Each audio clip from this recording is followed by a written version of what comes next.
Va falloir arrêter de dire que la Gen Z ne fout rien de ses journées. Et aujourd'hui, en tant que Gen Z pure souche, je vous emmène une journée dans mon quotidien bien chargé. C'est parti. Donc toujours au petit déjeuner, je gère un peu l'entreprise et là je regardais surtout au niveau de la TVA, la KBC pour les auto-entrepreneurs, tout le bordel, j'ai essayé de comprendre quelque chose. À 9h, j'arrive au bureau, donc le bureau est en ville, donc j'ai pas mal de routes.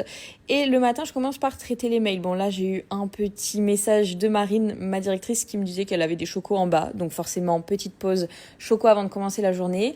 Après, franchement, la matinée, c'est vraiment de la gestion. Donc c'est-à-dire répondre aux mails, faire de la veille, gérer les commentaires, les DM, etc. Franchement, ça prend plus de temps que ce qu'on ne pense. Dites-moi si vous aussi, en tant que Gen Z, vous êtes toujours version papier. Moi, oui. Je prépare quelques visuels à venir pour nos déplacements. Je vais ranger des bijoux, etc. Pause midi, je vais manger. J'ai pas trop filmé parce que justement, j'en ai profité pour encore travailler, faire des TikTok et tout, quoi. Et l'après-midi, je suis allée au Triporteur pour faire du contenu avec mes collègues.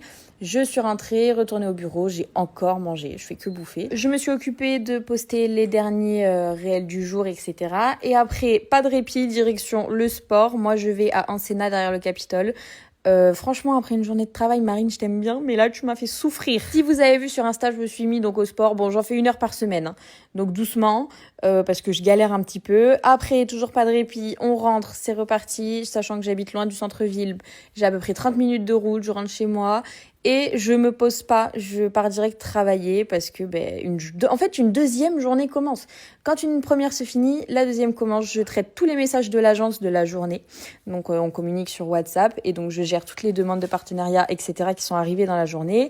Et je m'occupe de faire les vidéos que j'ai en retard. Donc là c'était un haul Hello Moon que vous avez pu voir que j'ai déjà posté. Faut savoir qu'en moyenne si on quantifie l'heure de travail au niveau de l'influx, ça me prend entre 1h30 et 2 heures par jour. Donc environ si on lise 15 heures par semaine.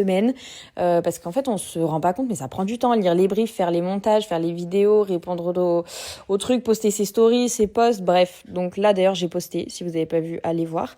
Je me suis occupée de poster les stories. Bientôt fini, j'ai fait tout le montage, il me reste juste à commander ma tenue pour qui habite l'événement de mardi prochain là à Lille. Et après fini. Et toi? Moi, j'ai encore une demi-heure de travail là, mais sinon ça se termine tranquille aussi pour moi. Comme tous les soirs, j'ai maman au téléphone et voilà, 20h30, fin de journée, je suis exténuée. Donc arrêtez de dire que la Gen Z ne bosse pas.